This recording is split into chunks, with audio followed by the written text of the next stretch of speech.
My name is Rachel Monroe. I'm 31 years old, and 3 months ago, my brother broke my ribs while my parents watched. I remember the sound first, a sharp, wet crack that didn't feel real until I tried to breathe and nothing moved. It happened in the kitchen under the white light that made everything too bright, too clean. The same kitchen where Mom used to bake birthday cakes. Now it smelled of whiskey anger and lemon cleaner. I was on the floor gasping. My brother Ethan stood over me, chest heaving, his hand still clenched like he wasn't sure whether to hit me again. My dad, Charles, leaned against the counter, arms folded, a small grin under his gray mustache. "He's just playing Rachel," he said, like this was a game, like my bones weren't screaming. Mom was there too, Margaret in her silk robe holding her coffee cup like a trophy. She didn't move to help me. She didn't even blink. Just smirked, her voice soft, almost bored. "Come on, Rachel. You always make things bigger than they are." The words hit harder than the punch. I tried to speak, but the pain splintered through my chest, sharp and hot. I remember my fingers trembling as I pressed them to the floor, the cold tile slick under my palm, and realizing there was blood mine staining the white grout. For a moment, I thought about calling 911, but my father's stare froze me. The same look that once meant obey. He said quietly, "Don't embarrass this family. You know Ethan didn't mean it." And my mother, sipping her coffee, added, "You should have kept your mouth shut, dear." That's when I understood they weren't shocked. They weren't scared. They were used to it. I wasn't the first person Ethan had hurt. I was just the only one left to notice. The pain turned to something else then. Not fear, not even rage. Something colder. It felt like steel forming in my ribs instead of bone. While I lay there fighting for air, I memorized their faces. Ethan's smug pride, Dad's amusement, Mom's indifference. I wanted to burn them into memory because I knew one day they'd deny everything. And when that day came, I would need proof. My breath came shallow and broken, but my mind was sharp focused. I whispered to myself, "Remember this." Every sound, every word. The fridge hummed. The clock ticked. My brother's breathing slowed. My father's footsteps moved away. My mother's coffee cup clinked against the counter. Then silence, the kind that lives inside houses where love has died. I stayed there on the tile until dawn crept through the curtains. Every breath was a knife. But as the light reached the blood on the floor, I made myself a promise I'd never let them rewrite this night. They broke my ribs, but they didn't break me. They just taught me exactly how far I'd go for the truth. The next morning, the house smelled like bacon and denial. I could hear the pan sizzling downstairs, my mother humming along to some old country song like nothing had happened. Every inhale still cut deep. It felt like knives hidden under my ribs, but I forced myself out of bed. The mirror caught my reflection, bruises blooming purple across my side, a faint line of dried blood on my lip. My shirt stuck to my skin. When I pressed my fingers to the spot where Ethan had hit me, pain radiated like fire. I wanted to go to the hospital. I wanted someone to tell me I wasn't crazy, that what happened was real. But before I could even reach for my phone, I heard Dad's voice from the bottom of the stairs. "Breakfast's ready. Let's not make a big deal out of last night." His tone wasn't a suggestion, it was a warning. I wrapped a sweater around myself and walked down. Ethan was already at the table, scrolling through his phone, one arm bandaged from where he'd punched the wall after me. He looked up, smirked. "You okay, little sis? You bruise easy." My father chuckled at that. "That's what happens when you don't know when to stop talking," he said. Mom placed a plate in front of me. Scrambled eggs, toast, like we were the perfect family from a magazine ad. She smiled, her lipstick perfect, and said gently, "Families fight, sweetie. You know how boys get sometimes." Her words slithered between us, calm and poisonous. That's when I realized this was rehearsed. This wasn't the first time they'd rewritten a story. "You tripped," Dad added. "Tile's slippery. You really should be more careful." I looked at them one by one. My mother's eyes dared me to contradict her. Ethan's grin widened, proud of his performance. My father leaned back, confident that the narrative was already set. I didn't argue. I just nodded and took a bite of toast I couldn't swallow. They thought I was broken, humiliated enough to obey. But inside, I was already collecting details the way Mom avoided looking at my bruises, the faint scratch on Ethan's wrist, the small speck of my blood still darkening the grout by the fridge. I was building a mental archive. "You should rest today," Mom said, pouring coffee like peace offerings. "Maybe read or draw something. You always overthink things." Her tone made me want to scream. But I stayed quiet. I had learned the rules of this house: the quieter you are, the safer you stay. Until you can't. After breakfast, I went back upstairs and locked my door. My breath rattled when I sat on the edge of my bed. The pain was unbearable, but beneath it something colder took root, a clarity I'd never had before. I remembered every other time they'd done this, every accident, every story they'd rewritten. The night Ethan broke my wrist when I was 16, Dad told the ER nurse I fell off my bike. The time Mom threw a plate near me during one of Dad's rants and it sliced my arm, she told the neighbor I was clumsy with dishes. They'd been perfecting this version of me for years: the unstable daughter, the dramatic sister, the overreacting child, and I had believed them just to keep peace. Not anymore. I grabbed my phone, opened the camera, and lifted my sweater. The sight of my bruised ribs made my stomach twist, but I took the photo anyway. Then another. Different angles. Time-stamped. Proof. I saved them in a hidden folder, then in the cloud.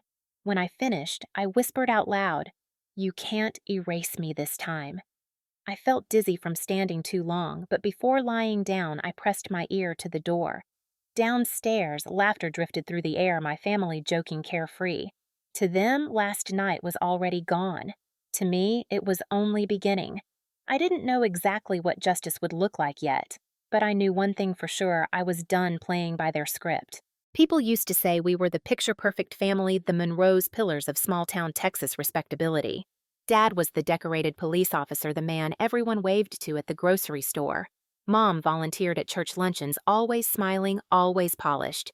Ethan was the golden boy varsity football scholarship offers, the pride of the family. And me, I was the quiet one, the artistic one, the one they joked didn't fit the mold. They said it with a laugh, but it wasn't a joke. I learned early that peace in our house had rules. Rule 1, never contradict Dad. Rule 2, never make Ethan look bad. Rule 3, silence fixes everything. When I was 7, I watched Dad grab Mom's wrist so hard, she dropped a plate porcelain shattering across the floor. He didn't yell, he never had to. His silence was its own kind of violence. "Look what you made me do," he said. That line became the Monroe family anthem. Ethan picked it up like second nature. By 10, he was already mimicking Dad's temper. When he pushed me off my bike and I scraped my knee to the bone, he blamed me for not knowing balance. Dad laughed and Mom said, "Don't start a fight, Rachel. You always make things worse." I remember crying in my room that night, whispering to myself that maybe they were right. Maybe I did make things worse.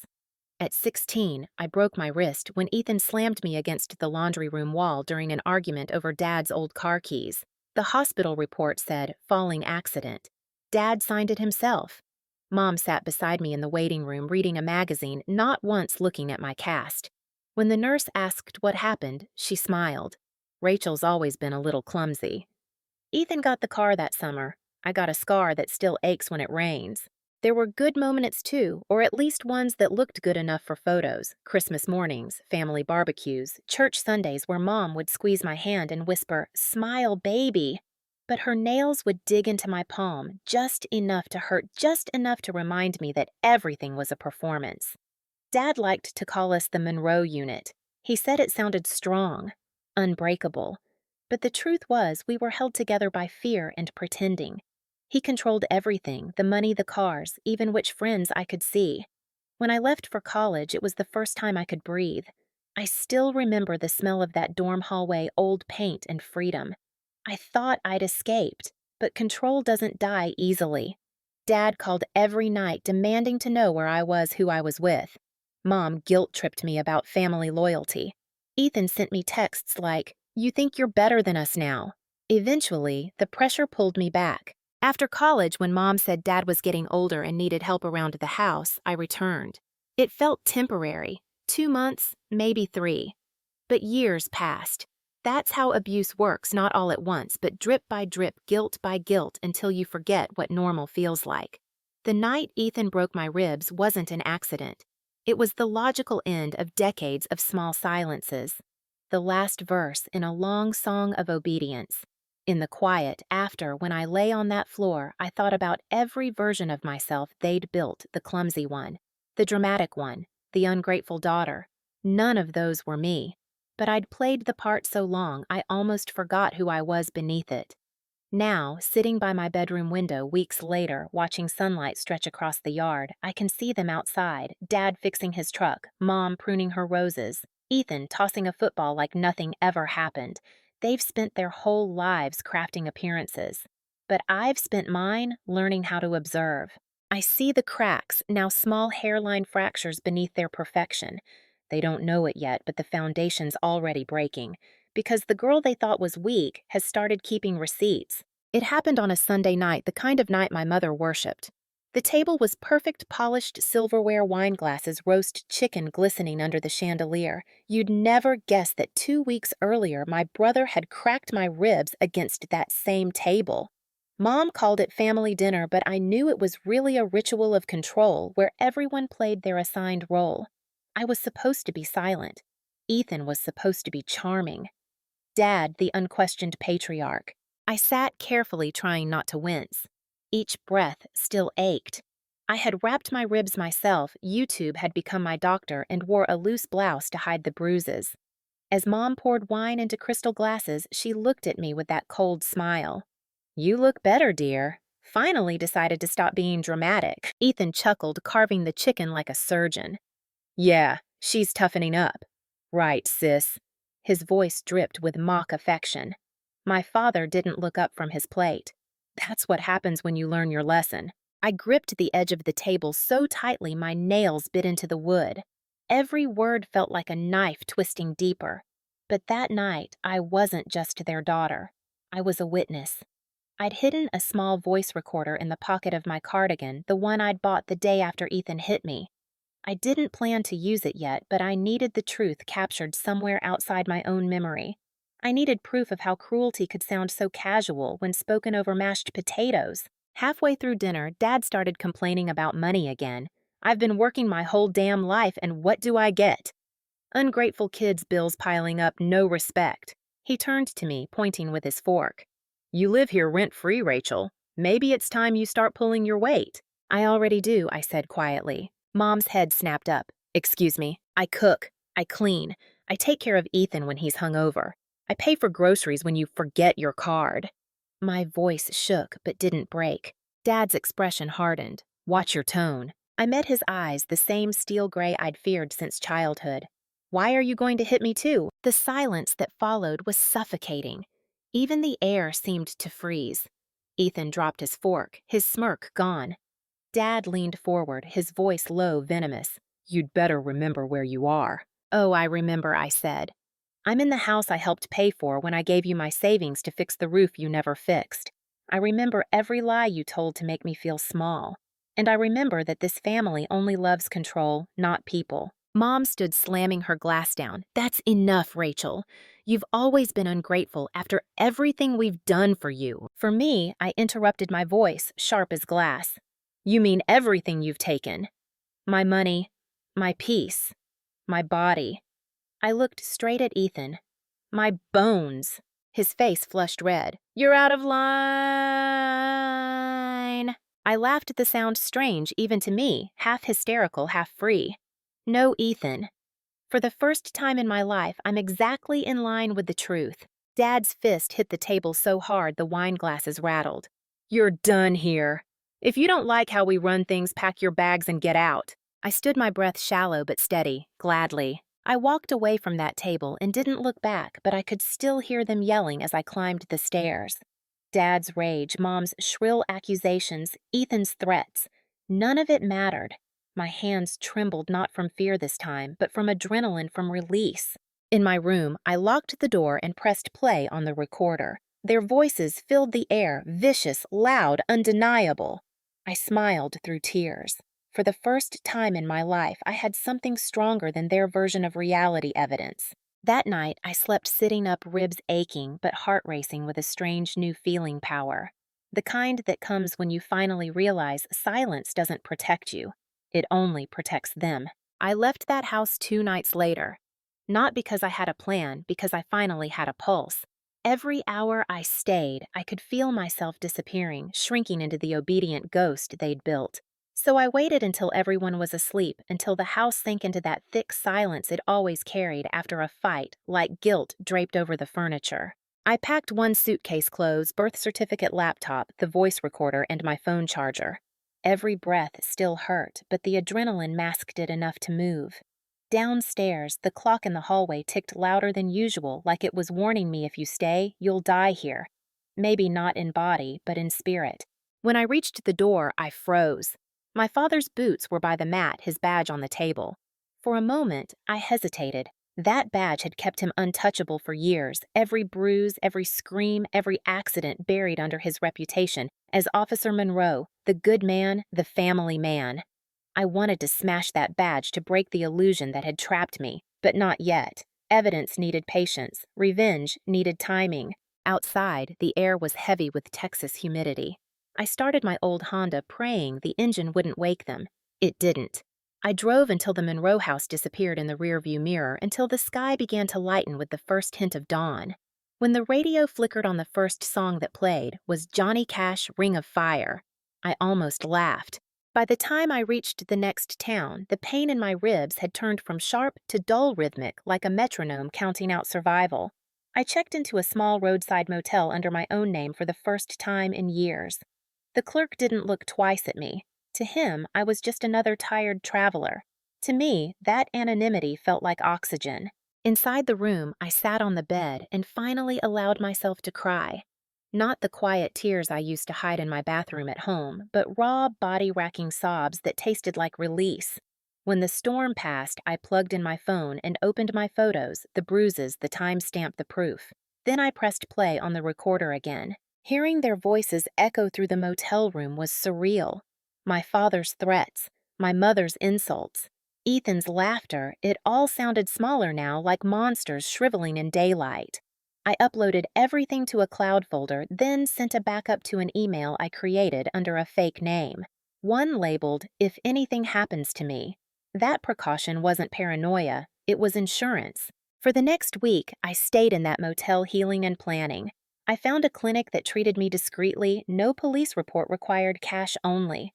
The X-ray confirmed what I already knew: 2 cracked ribs, 1 bruised lung, several older fractures in different stages of healing. The doctor didn't ask questions, but his eyes did. "You've been living in pain for a while," he said quietly. "Yes," I replied, "but not anymore." At night, I watched the local news from the motel TV. My father's name appeared once during a brief segment about a police charity event. He was shaking hands with the mayor, smiling like a hero. I felt sick. How many times had he worn that same smile after hurting us, after covering for Ethan? That night, as thunder rolled over the highway, I made a promise to myself. I wouldn't just survive them, I'd expose them. The Monroe name would no longer mean honor, it would mean truth. Before sleeping, I scrolled through my contacts and found a number I hadn't dialed in years: Detective Laura Burns. She'd been Dad's old partner before retiring early after disagreements with his department. She had once told me quietly when I was 16 and came to her station with a cut lip, "If you ever need help, call me directly." At the time, I hadn't understood why she'd whispered it. Now I did. I stared at her name on the screen for a long time, my thumb trembling. Then I pressed call. When she answered, groggy but alert, I said the words that would change everything. "Laura, it's Rachel Monroe. I'm ready to tell you everything." Detective Laura Burns sounded exactly like I remembered, measured calm, with a tone that made you believe she'd already seen everything humanity could do. "Rachel," she said after a pause that stretched long enough to make me catch my breath. "Are you safe right now?" I glanced around the dim motel room, the thin curtains breathing with the wind from the rattling air conditioner. For the first time in years, I said, "But I can't stay quiet anymore." She didn't ask for details right away. Instead, she told me to meet her at a cafe 2 towns over neutral ground. "No uniforms, no station," she promised. "Just you and me." The next morning, I drove there early, wearing sunglasses and a loose gray hoodie. Every bump in the road sent a dull ache through my ribs, but I kept going. When I walked in, the smell of coffee and pancakes nearly made me cry. It was the smell of ordinary life, the kind I hadn't had in years. Laura was waiting in the corner booth wearing jeans and a denim jacket, her badge nowhere in sight. Her eyes softened when she saw me, but her voice stayed professional. "You look tired," she said gently. "I haven't slept properly in months." "Then sit. We'll fix that later. First tell me." And I did. Everything. From the childhood bruises hidden under long sleeves to the night Ethan cracked my ribs while my parents watched. My voice shook at first, but then it steadied. Every word I'd been forbidden to say poured out, building momentum like a storm finally breaking. Laura didn't interrupt. She just listened, her pen moving slowly across her notebook, the sound of ink scratching paper almost comforting. When I finished, the cafe was nearly empty. My coffee had gone cold. Laura's expression was unreadable for a moment, then she closed the notebook and looked at me directly. "Rachel," she said, "what you've lived through isn't just family conflict, it's systematic abuse and cover-up." I nodded. "I know, but he's a cop. He'll make everything disappear." "That used to be true," she said quietly. "But times have changed, and you've done something smart: documentation. Photos, timestamps, recordings. You built what we call an airtight case. It's just been waiting for air." I hesitated. "You think anyone will believe me?" He's still respected. "They'll say I'm bitter, emotional." Laura leaned in, lowering her voice. "Rachel, truth backed by evidence doesn't need to beg for belief. It demands it." Her words hit me harder than any punch ever had. I exhaled shakily, feeling something inside me realign. She slid her card across the table. "Go to the women's shelter in Abilene. They'll give you a place to stay until we get things moving. I'll start the paperwork and contact the district attorney's office. You stay invisible. Don't call your parents. Don't go back there." I took the card, fingers trembling. "What happens next?" "We expose them," she said. "But the right way, legally, publicly. You've lived in their shadow long enough. Let the truth burn them in daylight." That night, I checked into the shelter under a new name, Rachel Lee. The building smelled of bleach and safety. The women there didn't ask questions. They just nodded when they saw my bruises, like they understood without words. One of them, a middle-aged woman named Denise, handed me a blanket and said, "It's not weakness, honey. It's resurrection." For the first time in years, I slept through the night. Days turned into weeks as Laura kept me updated through encrypted emails. She was meticulous, cross-referencing my photos with hospital dates, verifying my father's duty logs, even obtaining statements from old neighbors who'd heard things but never spoken. Piece by piece, she built the mosaic of truth I'd been too scared to assemble. Then one afternoon, I received a message from her that made my hands shake. "Subject Step 1, complete. Body, Internal Affairs has the file. They're listening. Keep your phone off. Stay ready." I sat there in the shelter's shared kitchen, staring at that message, realizing that silence, the weapon my family had used to keep me in chains, was finally turning against them. For the first time, my voice wasn't trembling in a kitchen full of fear. It was echoing inside a courthouse waiting to open its doors. It started quietly, just a few phone calls, a few questions. My father had built his life on control, but control is fragile when it depends on lies. Internal Affairs interviewed him informally first. Laura told me later that he walked in smiling, wearing his uniform like armor. The officers there respected him. They called him Charlie and offered him coffee, but then they started playing the recordings I'd given Laura. The first one, the dinner argument. You could hear the thud of Dad's fist hitting the table, the venom in his voice, my mother's shrill, "You've always been ungrateful," then my line that sliced through the air like a blade. "You mean everything. You've taken my money, my peace, my body." When the recording ended, Laura said the room was silent. Then one of the officers quietly said, "Jesus Christ." My father's mask didn't slip immediately. He tried to laugh it off, call it family drama, exaggerated by an emotional daughter. But Laura had already lined up the medical report from the clinic that matched the X-rays. She had verified timestamps matched dates with his work shifts, and found 3 previous domestic calls to our address over the past decade, all dismissed without follow-up because Officer Monroe was on duty. The illusion of the perfect family man began to crack. Back at the shelter, I could feel the shift even before Laura confirmed it. My phone buzzed constantly, unknown numbers, voicemails full of silence. My mother left one message, her voice trembling for the first time in my life. Rachel, what have you done? You're destroying us. I didn't delete it. I saved it as evidence. Then came Ethan. He called from a blocked number. You think you're some kind of hero now, he spat. You're sick. You need help. I almost laughed. You're right, I said. I did need help, and I finally got it. He hung up. The next morning, Laura texted he's nervous. Good. By the third week, the news had leaked. A local paper ran a small piece police sergeant under investigation for domestic abuse allegations. No names at first, but in a town as small as ours, no one needed them. My mother stopped showing up at church. My father took an indefinite leave for health reasons. Ethan deleted his social media, which for him was like cutting off oxygen. I thought I'd feel triumphant, but instead I felt hollow, like all those years of holding my breath had left me with nothing to exhale. Denise at the shelter noticed. You're grieving the version of them you wanted to exist, she said softly one evening. It's okay.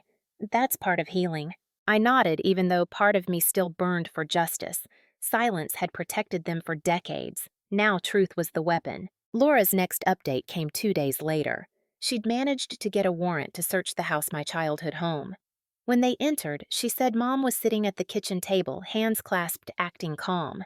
But they found what she'd tried to hide, an old laptop with deleted photos, pictures of bruises, timestamps from years back likely taken by her. Maybe to document her own abuse once, maybe she never had the courage to use them. That discovery changed everything. Mom wasn't innocent, but she wasn't untouched either. It complicated the narrative, but it didn't erase mine. It made the story fuller, heavier, more human. When the warrant led to charges official misconduct obstruction and domestic assault, Laura called me personally. You did it, she said. No, I replied. We did. That night, I went outside for the first time without checking over my shoulder. The air was cool, the stars dim. I felt my ribs ache with every breath, but the pain no longer felt like a cage. It felt like proof that I had survived something most people never talk about. Down the street, a siren wailed in the distance. I closed my eyes, listening. For the first time in my life, the sound of the law didn't make me flinch. It made me feel safe. The courthouse smelled like dust and disinfectant, the kind of sterile place where truth and lies sit in the same air waiting to see which one breathes first. I hadn't planned to testify in person. Laura told me I didn't have to, that the recordings and evidence were enough. But the night before the trial, I couldn't sleep. The thought of my father standing there still spinning his story unchecked made something inside me ignite. The next morning, I put on a navy dress, the only one that made me feel like both armor and home. My ribs still twinged when I lifted my arms, but I stood straighter than I ever had. The courtroom was packed. Reporters, officers, neighbors who used to wave at Dad on Sundays. My mother sat behind the defense table, her face pale and unreadable. Ethan wasn't there. He'd skipped town 2 weeks earlier. Cowardice runs in blood, I thought. When the judge called my name, the world went quiet. I walked to the stand, hands steady but heart pounding. Dad didn't look at me. Not once. The prosecutor, a woman named Harris, with a voice like calm fire, began gently. Ms. Monroe, could you describe the night of June 14th? I swallowed my throat dry. My brother hit me. I fell. I couldn't breathe. My ribs broke. My father told me not to embarrass the family. My mother said I was overreacting. And did you call for help? I tried, I said, but fear becomes habit. I thought if I stayed quiet it would stop. She nodded slowly, then played the recording. The sound of that dinner, our voices, the insults, the table slam echoed through the courtroom. I didn't look at anyone. I just stared at my hands, at the small scars I'd never noticed before. When the tape ended, there was a silence so thick you could feel it press against your skin. The defense tried to discredit me. They painted me as unstable, estranged, emotionally volatile. I almost laughed. Those were the same words my family used to keep me quiet for years. The truth was, I had been unstable, but only because they built a world that made stability impossible. When my father finally spoke, I barely recognized him. His voice was smaller, his posture deflated. I never laid a hand on her, he said. We had disagreements, sure, but she's always exaggerated. She's dramatic. The prosecutor raised an eyebrow. Officer Monroe, Would you say these bruises she projected the photos I'd taken are dramatic, too? He hesitated. 1 second too long. The kind of hesitation that kills credibility. When it was over, the judge didn't take long. He was a man known for his sternness, not sympathy. Mr. Monroe, he said you wore a badge to protect this community. Instead, you used it to protect your own violence. This court finds you guilty on all counts. The words landed like thunder. My mother gasped. My father's face went blank, drained of color. The bailiff stepped forward to cuff him, and for the first time in my life, I saw fear in his eyes. Not anger, not dominance, fear. Outside, cameras flashed. Reporters shouted my name, but Laura shielded me with her arm. You don't owe anyone a soundbite, she whispered. Still, when one of them called out, Rachel, do you have anything to say to your father? I turned slightly enough for my voice to carry. Yes, I said. Justice doesn't erase pain, but it proves it happened. The next morning, the front page of the local paper read, Officer convicted in domestic abuse case daughter's evidence sparks reform inquiry. I didn't buy a copy. I didn't need to. I already knew how the story ended for him. But mine wasn't over. That night, I sat outside the shelter, the air cool and quiet. The stars looked different closer, maybe because for the first time in years there was no roof of fear between me and them. Denise joined me, handing over 2 cups of tea. You did it, she said softly. I nodded. No, I survived it. Now I have to live after it. In the distance, I could still hear the echo of the gavel, but inside, another sound had taken its place, my own heartbeat, steady, free, alive. 2 months after the verdict, I returned to the Monroe house, not as a daughter, but as a witness to what remained. Laura accompanied me. It was part of a final property inspection tied to restitution.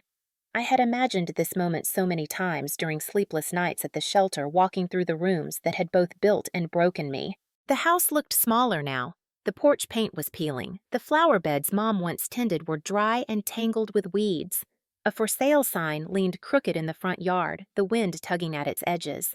The world kept moving while the Monroe's empire crumbled. When I stepped inside, dust floated through the air like the ghosts of all our lies. The smell was the same lemon cleaner and old guilt. My reflection in the hallway mirror startled me. I wasn't the same woman who used to flinch at footsteps. My eyes were sharper, my shoulders straighter. There was a small scar above my temple, one I hadn't noticed before, and I didn't want to cover it. It was proof. Take your time, Laura said, giving me space. The kitchen was the hardest. The tile still held faint discoloration where blood had once spilled. I knelt, pressing my fingers to the spot.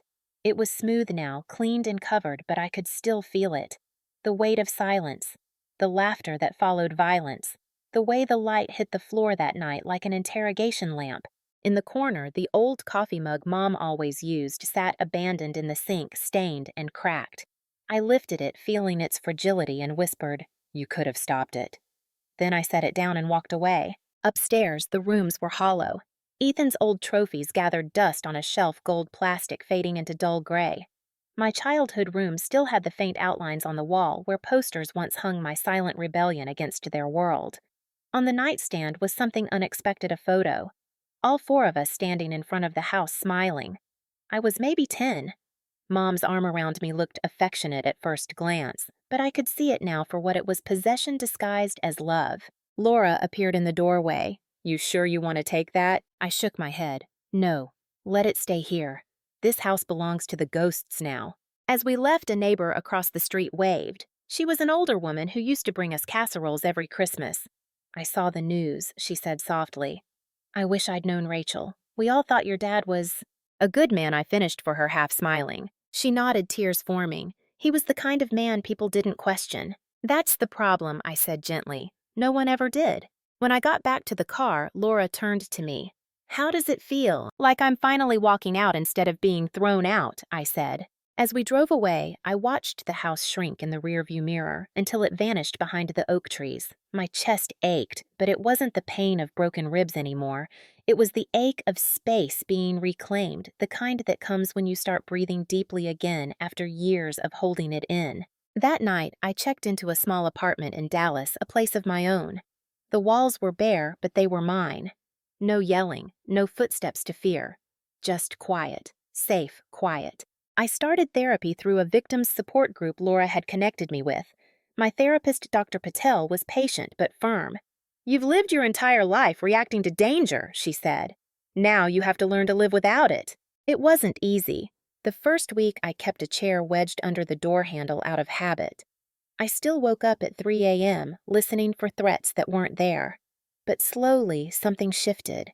My body began to believe what my mind already knew, that I was free. One evening, I stood by the window watching city lights flicker across the skyline. The reflection that stared back wasn't a victim anymore.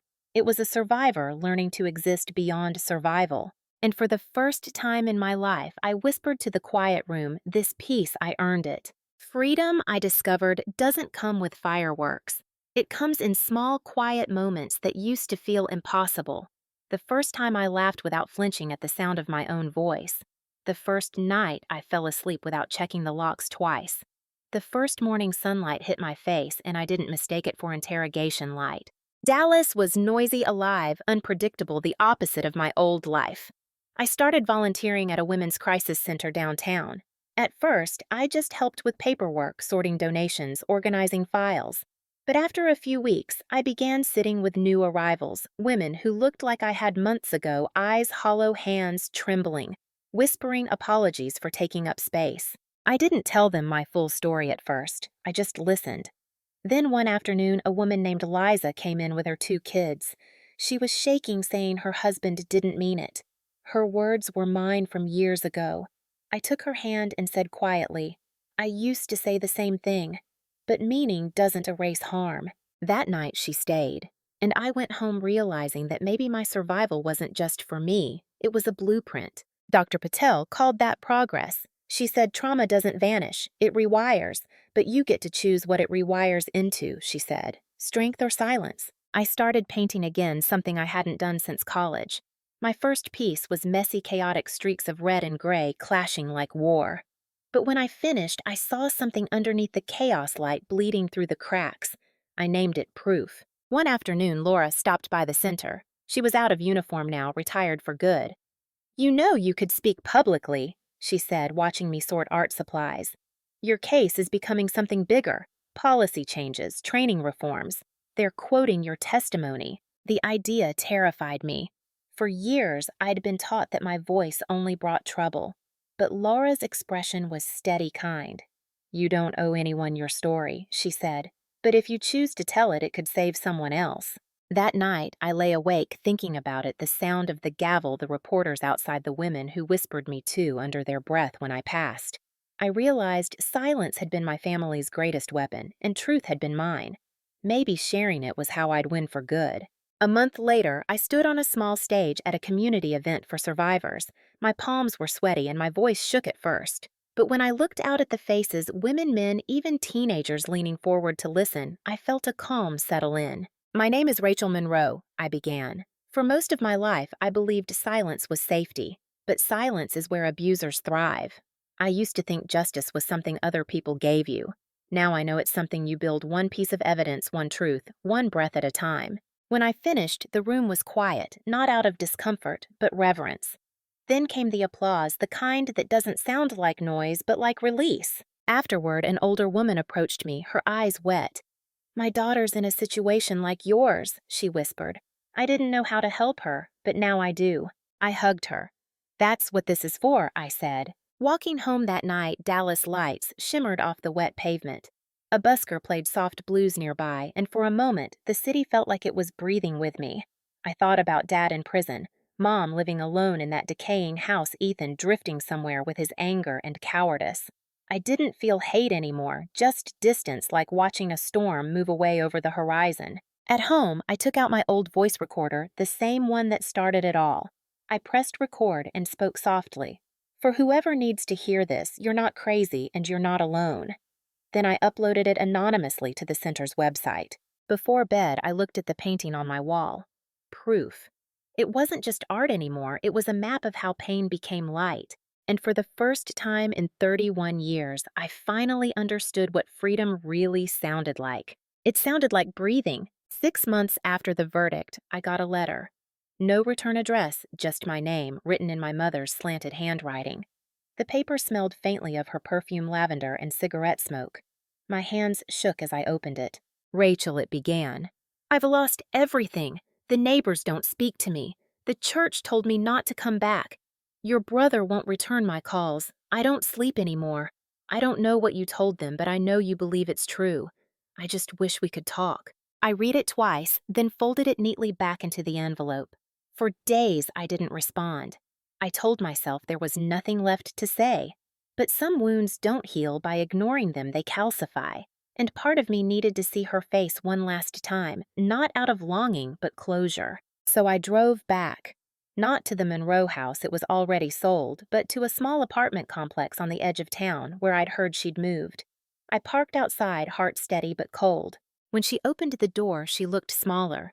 Her hair was streaked with gray, her robe threadbare. She smiled weakly like a woman rehearsing a memory. You came, she said. I did, I answered, my voice even. The apartment smelled of loneliness.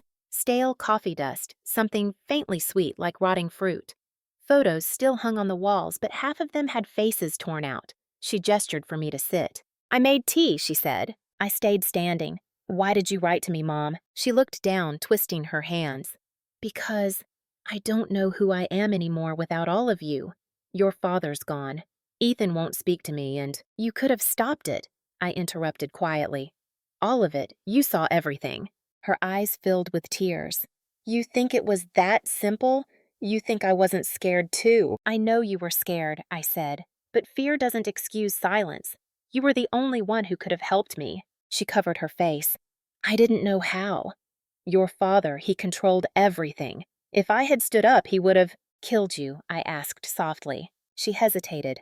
Maybe. Or maybe I was just a coward. The honesty in her voice surprised me. It didn't erase the years of betrayal, but it cracked something open, something raw and human. I hated you, I admitted, more than I hated him, because you knew what he was and still smiled through it. She nodded, tears streaking her cheeks. I know, and you're right to. We sat in silence for a long time, the kind that feels like a confession. Then she whispered, I'm proud of you, you know. You did what I couldn't. I met her eyes, searching for sincerity. There it was small trembling, but real. I didn't do it for revenge, I said. I did it to stop the cycle. She looked at the floor. Ethan has a daughter now. Did you know that? I hadn't. The thought made my stomach twist. Then I hope he learns what love actually means before she learns what fear feels like. Mom nodded slowly. Maybe your story will make that happen. I stood to leave. Mom, I said, pausing at the door. I don't forgive you. Not yet. But I don't hate you anymore either. She looked up surprised. Then what do you feel? Free, I said simply. Outside, the sky was a deep Texas blue, the kind that comes after a storm, clear, endless. I got into my car, hands steady on the wheel. As I drove away, I realized that closure isn't peace offered by others. It's the decision to stop needing their permission to heal. In the rearview mirror, I saw her silhouette framed in the doorway, shrinking as I turned the corner. For the first time, she wasn't my captor or my betrayer. She was just a woman who made her choices, and I had finally made mine. That night when I got home, I lit a candle by the window. Not for her. Not for forgiveness, but for the girl I used to be. The one who thought surviving meant staying quiet. And as the flame flickered, I whispered, You're safe now. A year passed. The seasons shifted, and with them, so did I. My ribs healed, but I still traced the faint ridge of bone, sometimes a quiet reminder of what strength really costs. I had moved to a small house outside Austin by then, a place with sun-washed walls and a garden that smelled of rosemary and rain. The neighbors didn't know my past. They only knew me as the woman who waved from her porch and painted on Sundays. That anonymity felt like grace. One morning, I received a letter from the state attorney's office. It wasn't about my father, it was about a new case. Another domestic abuse survivor citing the Monroe precedent. My testimony, it said, had been used to strengthen procedural reform for internal investigations. I sat there, the paper trembling in my hands, and smiled. My pain had become policy. My story had become proof. Later that week, I drove to the Women's Center to drop off supplies. Inside, laughter echoed from a support group in session. Liza was there, the woman who'd arrived, shaking months earlier. She saw me and waved her hand, a small glint of silver catching the light. the bracelet I'd given her. She was smiling now, her children playing by the corner with crayons. That image alone felt like a prayer answered. Dr. Patel once told me that healing isn't about forgetting the fire, it's about learning to live near it without getting burned. She was right. Some nights I still dream of that kitchen of laughter that wasn't love. But I no longer wake up gasping. I wake up breathing. When spring came, I was invited to speak again, this time at a law enforcement training seminar. The irony wasn't lost on me. I stood in front of a room full of officers, some skeptical, some solemn. Behind me, a photo projected onto the screen, not of bruises or blood, but of my painting, Proof. "I'm not here to shame," I began. "I'm here to remind you that the badge you wear can be a shield or a weapon. In my case, it was used as a weapon, but it doesn't have to be." When I finished, there was silence, then applause. Hesitant at first, then strong. One of the younger officers approached me afterward, eyes wet. "My sister went through something similar," he said. I didn't believe her at first. I do now. That night, driving home, the city lights blurred through my windshield like stars melting into rain. I thought about the girl I used to be, the one lying on that cold tile, believing no one would ever believe her. She had no idea that one day her voice would echo in courtrooms, shelters, and classrooms. A week later, I visited my father's prison. Not to see him, he'd never requested it, but to speak at a victims outreach program there. It was held in a community hall adjacent to the facility. I watched men and women file in, faces lined with regret. Some were abusers, some were victims, some were both. I told them my story not to accuse, but to show what cycles look like when they break. When it ended, a guard approached me quietly. "You know, he said your dad doesn't talk much, but he asked for art supplies last month, said he wanted to paint." I didn't know what to feel. Maybe that was enough, knowing that silence, even his, had finally cracked. That evening, I drove to a lake just outside town. The sky bled gold over the water. I set my phone to record and began narrating again, not for evidence this time, but for remembrance. "My name is Rachel Monroe," I said softly. "Once I was a daughter who believed survival meant silence. Then I learned that truth can be louder than pain. I don't tell this story for revenge, I tell it so the next woman doesn't have to whisper hers." I stopped recording and let the breeze take the rest of the words. The water shimmered under the last light of day. Somewhere in the distance, a mockingbird began to sing. I closed my eyes and breathed in deeply. The air didn't hurt anymore. The world was still scarred, still imperfect, but it was mine. And in that quiet golden moment, I realized something simple and sacred. The light doesn't just return after darkness. Sometimes it stays.